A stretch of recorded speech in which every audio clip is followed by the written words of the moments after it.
आज बुलढाणा जिल्ह्यातील लोणार सरोवराच्या अनुषंगानं लक्षवेधी सूचना सभागृहामध्ये चर्चेला आली होती।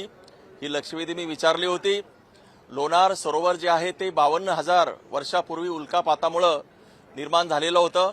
लोणार सरोवराला जागतिक वारसा जो काही दर्जा आहे तो सुद्धा मिळालेला आहे, परंतु या सरोवराकडे अतिशय जे काही पाहिजे तेवढं लक्ष नसल्यामुळे त्या सरोवराची आणि त्या एकूणच विषयाची हेळसांड होत आहे।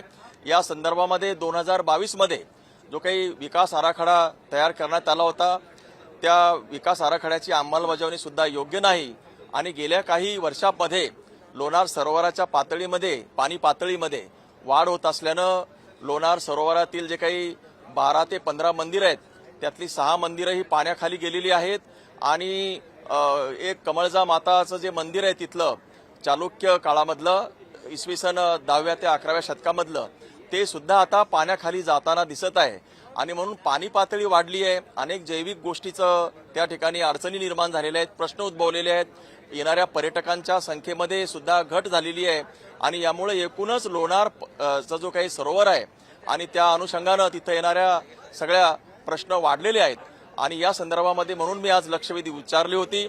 यावरती आता जे काही पुरातत्व खातं आहे आणि वन्यजीव विभाग आहे या दोन विभागामध्ये म्हणजे कोऑर्डिनेशन नाही, त्यांच्यामध्ये एकमेकाचं समन्वयन नाही आणि त्यामुळे ते जिल्हाधिकारी यांना दाद देत नाही। या संदर्भात मी विचारणा केली।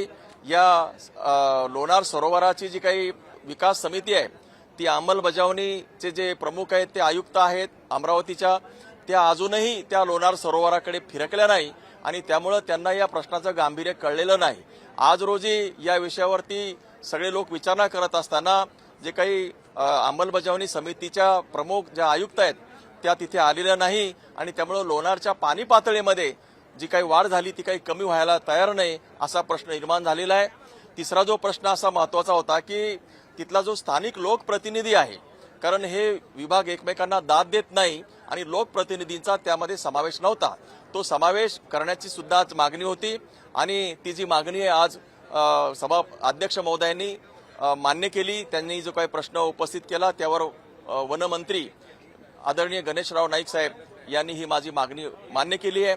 आजच्या या लक्षवेधी सूचनेमुळे लोणार सरोवराचा जो काही प्रलंबित पडलेलं आणि संतगतीनं जे चाललेलं विकासाचं पाणी पातळीचं जे काम आहे त्याला आता गती मिळेल आणि आमदारांचा त्याच्यामध्ये समावेश झाल्यामुळे एकूणच लोणार हा जो काही पर्यटन आणि सरोवराच्या जैविक, वैज्ञानिक आणि ऐतिहासिक स्वरूपामध्ये ज्या ज्या गोष्टी करणं आवश्यक आहे ते आता यापुढे चांगल्या पद्धतीनं होतील। या अनुषंगानं जे काही वनमंत्री महोदयांनी आज जे काही उत्तर दिलं त्याबद्दल मी त्यांचे आभार मानतो आणि लोकप्रतिनिधीचा समावेश करण्याची जी भूमिका घेतली त्याबद्दल मी त्यांचे आभार मानतो। धन्यवाद। देश विदेशातील प्रत्येक घडामोडींचे लाईव्ह अपडेट मिळवण्यासाठी आता साम टीव्हीच्या सर्व सोशल मीडिया प्लॅटफॉर्मला लाईक, फॉलो आणि सबस्क्राईब करा। तसंच सर्व नोटिफिकेशनसाठी बेल आयकॉन प्रेस करायला विसरू नका।